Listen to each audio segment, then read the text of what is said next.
Un autographe, s'il vous plaît. Ah, avec plaisir. C'est qui ton robot préféré? Jag. Jeg, dégage.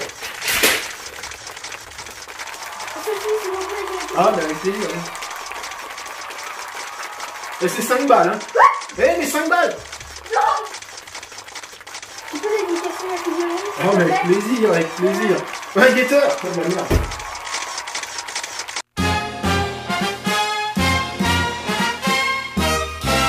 Bonjour à tous, je suis ravi d'être aujourd'hui devant vous dans cette grande assemblée, tout simplement pour célébrer les 500 abonnés de ma chaîne YouTube. Ça me fait vraiment plaisir, d'autant plus que cette barre des 500 a très largement été dépassée, hein, parce qu'aujourd'hui on en compte presque 650. Donc voilà, vraiment merci à vous, et je tenais donc justement à faire un petit discours de remerciement, parce que je ne suis pas seul dans cette aventure et j'ai donc des personnes à remercier. En tout premier point, je voudrais remercier un homme qui parle bizarrement. C'est pas toujours évident de comprendre ce qu'il veut dire. C'est la personne que vous apercevez rapidement, on va dire, hein, dans mes vidéos, qui fait beaucoup de petits caméos. C'est lui aussi qui m'a conseillé de me lancer sur YouTube il y a maintenant un peu plus de 2 ans. C'est une personne qui a cru en moi avant que moi je n'y arrive moi-même. Ouais, c'est bon, ça passe. Certains pourront penser que le fait de le faire apparaître dans toutes mes vidéos, et souvent de manière un petit peu rigolote, ça s'apparente à de la moquerie, mais non, non, non, non. Ce n'est que de l'amour. Et cette personne, ce n'est autre que Mario Carrière, alias le légendaire Gator Mario. Merci à toi. Je ne pense pas qu'aujourd'hui, sans la deuxième personne, je pourrais vous faire des vidéos avec autant de budget, autant d'effets spéciaux impressionnants, autant de savoir-faire, on va dire, hein, sans donc cette deuxième personne qui est un youtubeur, un émérite que j'apprécionne, non, c'est lui qui m'impressionne, que j'affectionne tout particulièrement, hein. C'est lui qui m'a beaucoup aidé dans les débuts à me dire fais comme ci plutôt que comme ça. Voilà, c'est quelqu'un avec qui j'aime bien travailler, c'est Monsieur Toys, hein. Donc Monsieur Toys, merci à toi.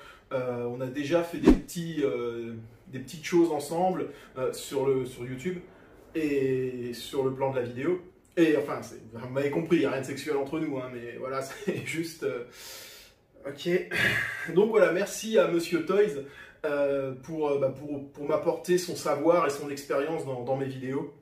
Et j'espère qu'on fera encore plein de petites séquences rigolotes tous les deux. Les personnes que je vais remercier ensuite, c'est, on va dire, un peu les personnes de l'ombre dont je parle de temps en temps mais qu'on ne voit jamais. C'est les personnes qui m'aident dans l'écriture de mes vidéos, tout simplement, ou alors les personnes qui vont me fournir des détails dont j'ai besoin, parce que je ne connais pas absolument tout sur l'univers de Goldorak ou de ses compagnons, et c'est vraiment des personnes, voilà, qui m'aident à éviter que je raconte trop de conneries, on va dire, dans mes vidéos. C'est un truc que j'aime pas du tout, donc voilà, merci à elle. Alors bien entendu, la première que je vais remercier, hein, c'est Patrick, qui nous a quittés il y a peu. Alors je sais que j'en ai déjà beaucoup parlé, je l'ai déjà remercié beaucoup, mais c'était vraiment vers lui que je me retournais en priorité quand j'avais un souci dans une vidéo. Donc voilà, vraiment, merci à toi Patrick, hein, ce que je dis, même si tu n'es plus là, tu es encore énormément présent à chaque fois que j'écris. Je voudrais remercier Carole, hein, son amie Carole, voilà, qui est du même gabarit au niveau connaissance que Patrick. C'est une personne formidable, à chaque fois que je lui demande un petit renseignement, elle m'en sort des pavés tellement qu'elle s'y connaît sur le sujet, donc merci aussi à Carole. Que seraient mes vidéos sans les participations du collectionneur mystérieux, hein, c'est vers lui que je me retourne quand je veux des informations sur une pièce ou autre, donc voilà, merci à lui. Je tiens aussi à remercier Jérôme, hein, que vous connaissez maintenant parce qu'il a fait 2 vidéos sur ma chaîne. Voilà, c'est une personne, Jérôme, qui me suit depuis vraiment les premiers instants de mon aventure, même sur Facebook, hein. Il y a de ça maintenant, je ne sais plus, 4-5 ans je crois. Donc voilà, vraiment merci à lui. Plus récemment, mes personnes vraiment aussi attachantes que j'aime beaucoup, c'est Mishka. Voilà, merci à toi. Bien sûr, j'oublie pas Nico, alias Arlok Toshiro, hein, de la Visio Collection numéro 2. Voilà, lui aussi c'est pareil, hein, c'est quelqu'un avec qui on a appris vraiment à discuter. Avec le temps, on a appris un peu à se connaître et tout. Et voilà, ça fait vraiment plaisir. D'ailleurs, j'ai vraiment hâte de retourner chez lui en visio pour faire une seconde vidéo. Il y a bien entendu le duo de Sylvain aussi, hein, du groupe Mazingator. Là c'est pareil, hein, c'est des personnes, je leur envoie souvent mes montages photos pour savoir s'il faut faire des retouches, ou alors souvent je teste mes blagues avec Mario sur eux aussi, vu qu'ils le connaissent très bien. Après j'en oublie, hein, forcément des personnes. Je voudrais aussi remercier toutes les personnes qui viennent me demander conseil, hein, sur ma page Facebook.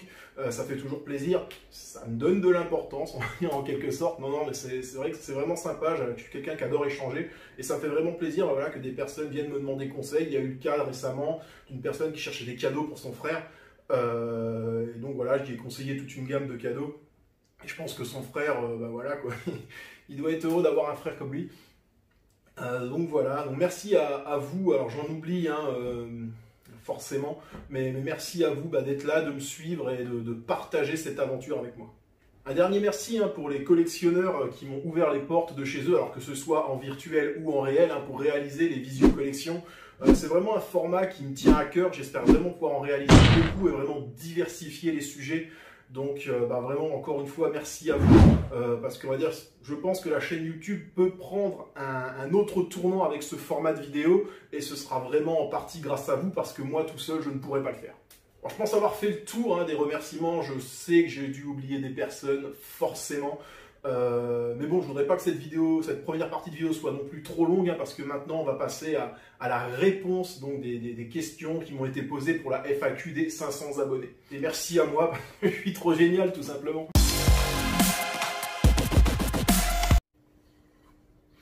Nous voici donc dans la deuxième partie de cette vidéo, hein, on va dire, là où je vais répondre aux questions que vous m'avez posées pour la FAQ des 500 abonnés.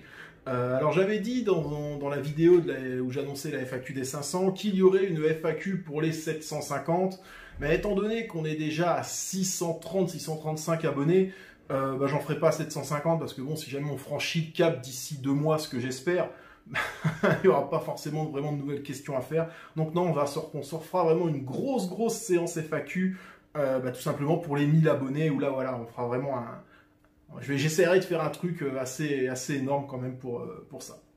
Donc écoutez, sans plus attendre, je vais répondre à vos questions. Hein, alors oui, il y a un peu de texte, hein, on va dire. Donc j'avais pas envie de me faire chier à tout apprendre. Donc écoutez, je vais garder ça, ça sera beaucoup plus simple et beaucoup plus rapide. Première question donc, hein, celle de Raius Rétro-Rolliste.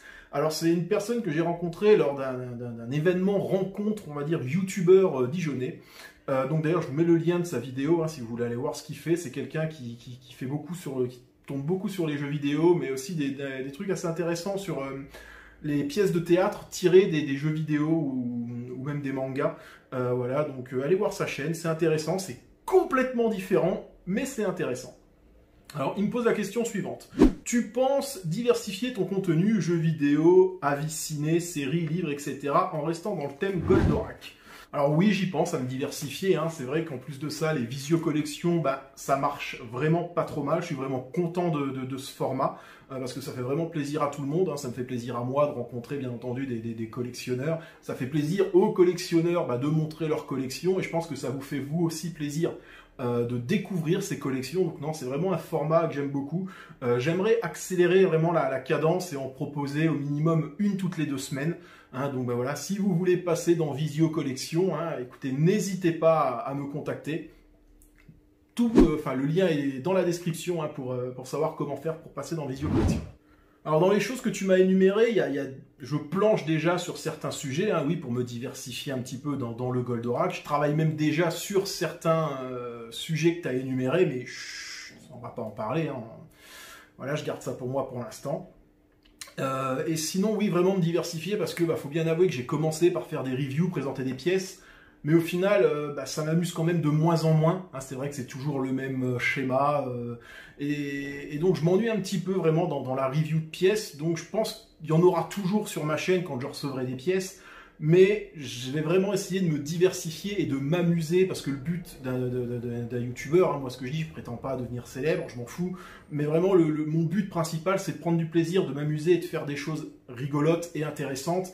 Et je pense que la review, arrive à un moment, on tourne vite en rond là-dedans, donc non, j'ai vraiment envie de me diversifier sur d'autres choses. Deuxième question, question de Benjamin, 15 ans. Alors, au passage, Benjamin, très joli prénom. Benjamin me demande tout simplement par quelle figurine dois-je commencer ma collection Goldorak. Ne commence jamais. Voilà, c'était ma chérie.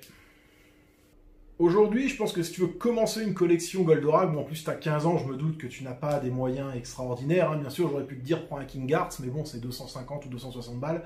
Non, je te conseillerais plutôt de partir sur le GX76 de Bandai. Bandai, c'est de la qualité, il n'y a aucun souci là-dessus. En plus de ça, le GX76 est quand même fourni avec pas mal d'accessoires. C'est une pièce que j'ai un peu décriée à sa sortie quand même, hein. Je disais qu'elle avait un air de chien battu et autres. Mais au final, plus je l'ai en vitrine et plus je la manipule pour mes photos ou autres, et plus c'est une pièce que j'apprécie. Alors elle doit coûter entre 115 et 120 balles, je crois, si tu la trouves au prix de base. Donc ça reste raisonnable. Et en plus de ça, si jamais vraiment la pièce te plaît vraiment, bah, tu peux acheter les 2 packs extension afin de te retrouver avec Goldorak et la Patrouille des Aigles. Donc voilà, mon conseil, c'est le GX76 de chez Bandai. Si jamais 120 balles, ça fait un petit peu cher pour toi, ce que je peux comprendre, je te conseille vraiment de te rabattre sur la maquette infinitissime de Grandizer, où là tu as donc le Goldorak, quelques accessoires, l'Alcorak. Alors c'est une maquette qui est à monter très facilement, et en plus honnêtement le rendu il est vraiment super, c'est vraiment une de mes pièces préférées, et j'ai vraiment hâte qu'ils sortent la version métallique. Je te mets le lien des vidéos où je parle des figurines que je t'ai énumérées écoute, dans la description de cette vidéo, hein, et merci à toi pour ta question. Alors on enchaîne ensuite avec Mario Carrière, hein, voilà, comme je vous l'ai dit, hein, c'est mon grand pote Mario Carrière, qui lui me pose 3 questions. Alors écoute, on va y répondre dans la foulée. Alors, il me dit, est-ce qu'il t'arrive encore de regarder les épisodes de Goldorak et quels sont tes préférés? Oui, il m'arrive encore d'en regarder quelques fois, surtout avec les gosses. Mais voilà, je suis pas non plus un fan hardcore de Goldorak qui va se taper en pèlerinage tous les épisodes 3 fois par mois pour les connaître sur le bout des doigts. Non, je suis pas du tout ce genre de fan-là. Mais par contre, non, oui, ça m'arrive de temps en temps. Et je n'ai pas un épisode préféré parce qu'il s'agit d'un double épisode. Hein. C'est les 2 épisodes qui concluent la saison 1. Et je trouve que voilà, c'est vraiment, on va dire, c'est la fin d'Hydargos. Et c'est vraiment des épisodes que je trouve forts parce que on sent vraiment toute la détermination qu'a Hydargos à vouloir exterminer le prince de Fort, et il va même vraiment aller au bout de sa détermination attention spoiler, en le payant de sa vie, parce que tout simplement, pour essayer de se débarrasser de Goldorak, il va aller jusqu'au suicide. Deuxième question. Crois-tu qu'il y ait encore des figurines intéressantes à produire du robot Goldorak? Avec toutes les variétés qui sont sorties durant ces dernières années, quelle est la figurine ultime selon toi? Alors là, c'est pas évident. Alors, j'espère bien entendu qu'il va encore y avoir des figurines intéressantes qui vont être produites, et non pas qu'on va rester dans un schéma classique comme le fait si bien HL Pro, qui nous sort un Goldorak pas top et qui en plus de ça le décline en 75 versions quasi identiques. Donc ça pour moi, je ne vois pas l'intérêt. C'est vrai que ces derniers temps, avec les 40 ans de Goldorak, on a eu un petit peu de nouveautés quand même. Je pense notamment au King Hearts qui revisite essentiellement le look du Goldorak, et le Sentinelle qui là vraiment au sens plus large revisite même sa soucoupe, qui le transforme en exosquelette et en arme. Alors j'espère vraiment que les fabricants vont encore nous sortir des pièces intéressantes, comme tout simplement King Hearts qui a revisité, on va dire, le design du robot de A à Z, et aussi Sentinelle qui lui a poussé la chose encore plus loin et qui a même été jusqu'à revisiter la soucoupe et son utilité en la transformant en armure dorsale pour Goldorak. Donc j'espère que oui, des autres fabricants feront ça. Bandai aussi, mine de rien, a réussi une belle revisite de son Goldorak en le modernisant, mais là, pas dans le modernisant au niveau du design, mais vraiment au niveau on va dire, de la technique, au niveau des articulations et autres, avec son GX76 qui est quand même plus au goût du jour, on va dire, que le ZX04. Après, c'est vrai que les productions HL Pro, par exemple, ne m'intéressent absolument pas. Ils nous sortent 15 Goldorak quasiment identiques en vinyle. Et ils les sortent à 2 mois d'intervalle pour être sûr que les gens puissent vraiment tous se les acheter, et les gens se jettent dessus. Donc ça, c'est vraiment pas quelque chose qui m'intéresse. Mais j'espère vraiment que des constructeurs, des fabricants, ouais, vont nous sortir des Goldorak un petit peu chelous, en quelque sorte. J'ai hâte de voir ça, mais j'y crois pas trop. La figurine ultime, Mario, bah pour moi, elle n'existe pas, ou tout du moins pas encore. Je sais pas ce que Bandai nous réserve avec son DX de Grandizer, hein. Ça fait longtemps qu'on l'attend maintenant, ça fait longtemps qu'on n'a pas eu de nouvelles. Mais si jamais il devait, je pense, y avoir une figurine ultime, eh ben écoute, c'est pas compliqué, je mélangerai tout simplement le King Hearts pour vraiment son design et l'ingénierie du Sentinelle. Voilà, je pense que si jamais on arrivait vraiment à combiner ces deux robots, on serait certainement pas loin de, pour moi, la figurine ultime de Goldorak. Troisième question. Quel robot t'intéresse en tant que figurine en dehors de la saga Mazinger Grandizer? Bah, tu noteras quand même que j'ai des guetteurs, hein, ça compte. J'ai 2 jegs aussi, ça compte aussi, hein, également. Mais non, honnêtement, non. Après, il faut bien savoir un truc, c'est que moi, j'aime Goldorak et l'univers des Mazinger, mais je suis pas quelqu'un qui suis fan de mecha vraiment à proprement parler. Donc non, à la rigueur, si vraiment j'avais les moyens, je pense que je m'achèterais quelques Eva. Parce que bah voilà, le manga est chouette, les robots sont cool, en plus ils en font vraiment, bah Bandai en fait vraiment des magnifiques. Donc non, je pense que ouais, je pourrais me laisser tenter par quelques Eva. Après, des mechas en règle générale, non franchement non, je pense pas. Non. Et je tiens même à dire que je pense que ma collection, on va dire Goldorak, et mon envie de collectionner du Goldorak bah, touche à sa fin. Parce qu'au fur et à mesure du temps, ma liste se réduit, même sans que j'achète les pièces, parce que c'est simplement des pièces qui ne m'intéressent plus. Donc aujourd'hui, il me reste que très peu de choses que je désire vraiment. Donc non, je pense que ma collection Goldorak touche vraiment à sa fin. Question suivante, hein, d'Apostofly. Ça fait combien de temps que tu collectionnes les figurines de Goldorak? Alors que je collectionne vraiment, ça fait à peu près 7 ans, on va dire. J'avais avant ça des figurines, hein, un petit peu de Goldorak ou des goodies, mais voilà, on peut pas dire que j'étais vraiment un vrai collectionneur. Non, ça fait vraiment 7 ans maintenant que j'amasse des conneries continuellement aux grandes dames de ma chérie. Nouvelle question de Mysterio FST. Félicitations pour tes 500 abonnés. Penses-tu sincèrement qu'une série 3.0 sera publiée à l'avenir? Bravo encore. Eh ben, merci à toi, mais très honnêtement, non. Je ne crois pas du tout qu'il y aura une série 3.0. Je pense que déjà, si Nagai arrive à porter son souhait, comme il l'a dit, de réaliser un film Goldorak, c'est vrai que ça fait un petit moment là maintenant qu'on n'a pas eu de nouvelles à ce propos, bah, ce sera formidable et il faudra vraiment déjà s'estimer heureux d'avoir ce film. Donc une série complète, non j'y pense pas, à moins que quelqu'un arrive vraiment à acquérir les droits de Goldorak et en produise une de lui-même, mais je ne pense pas qu'une série soit envisagée au niveau de la Toei ou même de Nagai. Seconde question de Benjamin, 15 ans. Quelle est la meilleure figurine pour toi? À l'heure actuelle, parmi les pièces que je possède, encore une fois, si je dois faire une synthèse au niveau prix, articulation, accessoires, si vraiment je dois faire la synthèse de tout, je pense que la meilleure figurine Goldorak que je possède, bah, ce sera tout simplement le Grandizer SRC avec sa soucoupe, hein, donc la version manga. C'est une figurine qui est chouette, qui a vraiment des articulations qui permettent de faire vraiment pas mal de choses.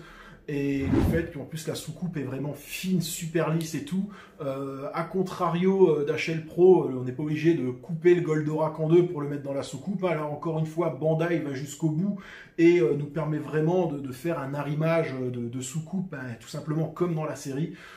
En plus de ça, la peinture est vraiment super jolie. Donc non, je pense que le plus beau Goldorak, vraiment rapport qualité-prix que j'ai actuellement, c'est ça, c'est le SRC avec soucoupe. Et parmi toutes les figurines que je possède, hein, pareil, si jamais je dois prendre tous les critères en compte, je pense que la meilleure, c'est le Mazinger Z Infinity Metal Build. Hein. Je pense que la gamme Metal Build, ça doit être quand même le haut de gamme au niveau articulation et tout de Bandai, et on peut le mettre vraiment dans des poses vraiment sympathiques. C'est pour ça que j'attends vraiment le Grandizer Infinitissime Metal Build. Et là, je pense qu'on pourra reparler de figurines préférées à ce moment-là.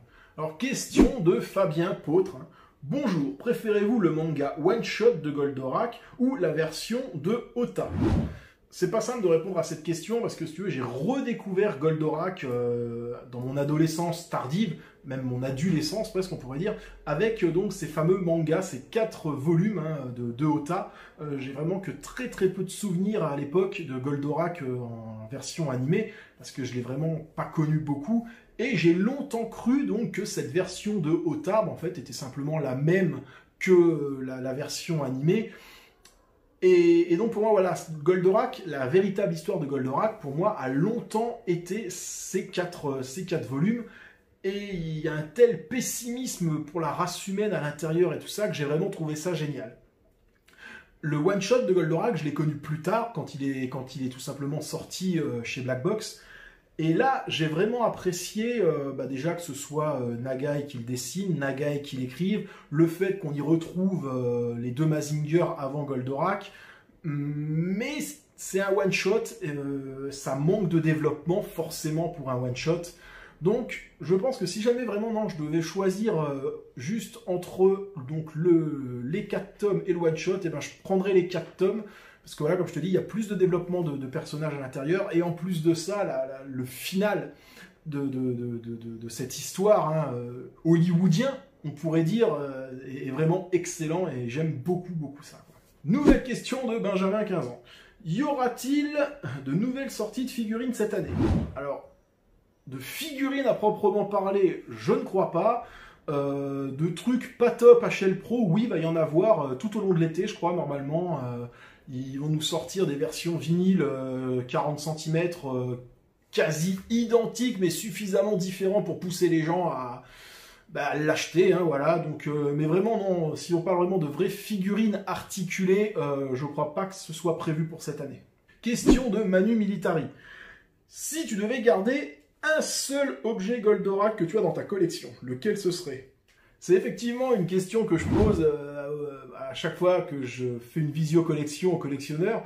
Et je comprends que ce soit pas évident pour eux d'y répondre, hein, parce que c'est vrai que quand on a une collection de pièces, on achète une pièce généralement parce qu'elle nous plaît, hein, sauf pour les complétistes ou pour les collectionneurs HL Pro. Non, généralement quand on achète une pièce, c'est parce qu'elle nous plaît. Il y a des pièces forcément qui ont une histoire par rapport à d'autres.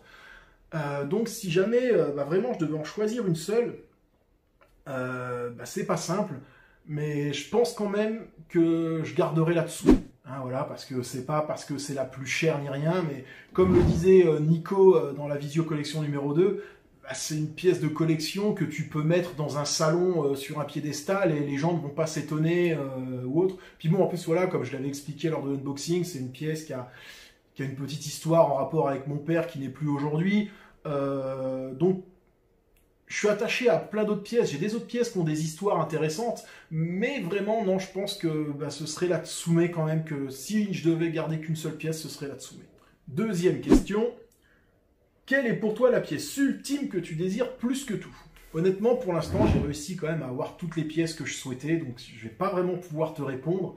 Et honnêtement, les pièces qui sont encore sur ma liste, on va dire, si je les ai pas, c'est pas forcément grave, quoi. On va dire, comme j'ai dit, j'arrive à la fin, je pense, de ma collection Goldorak et de mon envie de collectionner du Goldorak. Je pense que j'en ai déjà suffisamment. Donc voilà, non... On en reparlera le jour où le DX de Bandai sortira, et suivant son prix, hein, j'espère pouvoir le prendre. Mais non, voilà, je peux pas vraiment répondre à cette question parce que j'ai la chance d'avoir tout ce que je veux. D'ailleurs, au passage, hein, la liste de mes souhaits est d'ailleurs disponible hein, sur ma page Facebook. Si vous voulez aller y jeter un tour et me faire un petit cadeau, écoutez, ça se refuse pas. Hein. Je vous mets le lien dans la description, on sait jamais. Question de Anthony Rollet. Pourrais-tu nous faire une petite vidéo sur Robotech? C'est juste en 2 saisons. Quand j'aurai plus d'inspiration pour Goldorak, pourquoi pas changer de sujet. Mais je t'avouerai qu'actuellement, j'ai encore, je sais pas, peut-être une quinzaine de vidéos en réserve à tourner. Donc pour l'instant, je risque pas de manquer d'inspiration. Et très honnêtement, si jamais je devais un jour changer un peu de registre et m'écarter de Goldorak, je me tournerais vraiment plus vers Fly, hein, une super série qui a marqué mon enfance, des mangas qui ont marqué mon adolescence. et qui va bientôt être réadapté en animé et je l'espère en manga parce que j'ai vraiment hâte de faire découvrir ça à mon grand garçon. Donc non, je me tournerai plus vers une série comme Fly ou à la rigueur les Samurai Pizza Cats. Là voilà, c'est une série aussi que j'adore, qui m'a fait rigoler et re-rigoler quand je l'ai redécouvert quand j'avais 18 ans. Je crois que c'est mon pote me l'a offert quand j'avais 18 ans. Donc non, je me tournerai plus vers des mangas comme ça. Je le répète encore une fois, je suis fan de Goldorak, des deux Mazinger et de l'univers Nagai, mais je ne suis pas fan de mecha à proprement parler. Question de Pierre-Alexandre. Ça commence à faire beaucoup de questions. Tu as connu Goldorak tardivement. Tu aurais connu Goldorak à la grande époque. Crois-tu que tu aurais été le genre de bambin à pleurer pour avoir tout ce qui touche à Goldorak? Boîte à fromage, boîte à fromage à l'effigie du robot, verre à moutarde, t-shirt, cartable Goldorak. Oui. Clairement, oui. J'aurais été le genre de gamin à piquer des crises dans les magasins pour avoir son stylo Goldorak ou sa brosse à dents. Ouais, clairement, ouais. Je pense que j'aurais été assez un petit con pour faire ça à mes parents, sans aucun souci. Ensuite, tu me demandes, est-ce que je suis fan d'autres séries du genre Albator, Captain Flamme, Sankukai, La Bataille des Planètes ou Les Cités de l'Or? Pour moi, j'ai plus grandi avec les séries des années 90, on va dire. Saint Seiya, DBZ, Le Collège Foufoufou, Olivier Tom, Nicky Larson, Fly, enfin il y en a tellement que je peux même pas toutes les citer. J'ai un coffret d'Albator 84, il me semble, et de Captain Flamme, que j'ai trouvé en brocante. J'ai commencé à regarder les deux, et j'ai pas pu continuer en fait. Il y a quand même un gros problème de rythme dans ces séries, de même que si je pense que Goldorak devait être réadapté au bout du jour en série, il faudrait vraiment remanier les épisodes, parce que même si jamais la trame de fond et l'histoire restent intéressantes, il faudrait redynamiser un petit peu le truc. Donc non, c'est vraiment des mangas que j'ai du mal à regarder par leur manque de dynamisme. Question de Sylvain Cantigno, co-administrateur du groupe Mazinger. Si tu devais rendre Jeg, c'est l'espèce de petit robot de merde là, Jeg plus appréciable, qu'est-ce que tu changerais chez lui? Bah, je changerais tout parce que j'aime tout simplement pas le concept de base de ce robot. Voilà. Si vous voulez savoir ce que je pense de Jeg, ben regardez ma dernière FAQ. Enfin, donc la première en fait, parce que j'en ai fait que deux. Deuxième question de Sylvain. Crois-tu que si l'anime Goldorak avait eu le même développement que le manga de Ota, aurait-il eu autant de succès? Il se serait pas adressé aux mêmes personnes en fait, tout simplement. Le manga d'Ota, que je préfère au niveau histoire par rapport à l'anime, est beaucoup plus violent, et comme je l'ai dit tout à l'heure, je ne vais pas spoiler pour ceux qui ne l'ont pas lu, mais il a vraiment un final hollywoodien auquel on ne s'attend absolument pas. On y découvre un Actarus un peu plus dark quand même, parce que sans vous spoiler la fin, à un moment Actarus dit tout simplement si jamais je n'arrive pas à rétablir la paix sur Terre, et ben tout simplement j'en prendrai le contrôle. Donc juste pour vous donner un petit peu l'aspect du personnage dans ce manga. Donc non, clairement, je ne sais pas s'il aurait eu le même succès parce qu'il n'aurait pas été destiné aux jeunes. Après, je pense que ça aurait pu faire un manga avec vraiment une autre profondeur, un petit peu comme Devilman, tout simplement. Question de mon pote Jérôme. Salut GLKago, voilà ma question. Si tu arrives à 750 membres sur YouTube, est-ce que tu feras un jeu concours? Je ferai pas forcément gagner mes potes si je fais un jeu concours, je te le dis tout de suite. Non. Non, à 750, non, je pense pas, parce que comme je l'ai dit tout à l'heure, on est déjà à 630. Mais c'est envisageable pour les 1000 abonnés. Voilà, c'est envisageable. Comme je l'ai dit, pour les 1000 abonnés, je vais essayer de faire quelque chose de gros. Donc, non, pourquoi pas un jeu concours avec un petit cadeau sympathique à la clé, c'est tout à fait jouable. Jérôme, toujours. Penses-tu à te diversifier? J'y ai déjà répondu avant, Jérôme. Suis la vidéo, regarde quand même. Fais des efforts. Quelle est ta couleur préférée? Toujours me demande Jérôme. Le blouge. C'est bien le blouge. Ou le bleu des yeux de mon fils. Il est magnifique, en même temps c'est mon fils. Quelle est ta couleur préférée? Toujours me demande Jérôme. Le blouge. C'est bien le blouge. Ou le bleu des yeux de mon fils. Hein, il est magnifique, en même temps c'est mon fils. Il est magnifique, en même temps c'est mon fils. Et dernière question de Sylvain, petite question légère et troll, qui me demande « Portes-tu des caleçons Goldorak ?» Non monsieur, je mets des strings. Donc voilà, écoutez, hop là, voilà, j'ai fait le tour de toutes vos questions, j'y ai répondu le plus sincèrement et le plus honnêtement possible. Je vous remercie pour tout ça, pour toutes ces questions. Il y a toujours, j'attends une question depuis la première FAQ qui ne m'a pas... Il y a certaines, on va dire, questions qui s'en rapprochaient, mais on ne me l'a toujours pas posée. Alors peut-être qu'elle viendra pour les 1000 abonnés, cette question. Écoutez, quant à moi, je vous remercie de l'intérêt que vous me portez, à moi, à ma chaîne. De l'intérêt que vous portez à tous les collectionneurs qui viennent sur ma chaîne pour partager leur collection. Merci vraiment pour ça, j'espère que notre aventure va continuer encore un petit moment, parce que mine de rien, tant que je prendrai du plaisir à faire ça, ça continuera. Donc écoutez, sur ce, je vous remercie, et puis je vous dis à bientôt pour la suite des aventures de GLK. Allez, salut, salut! 1, 2, 3, come on!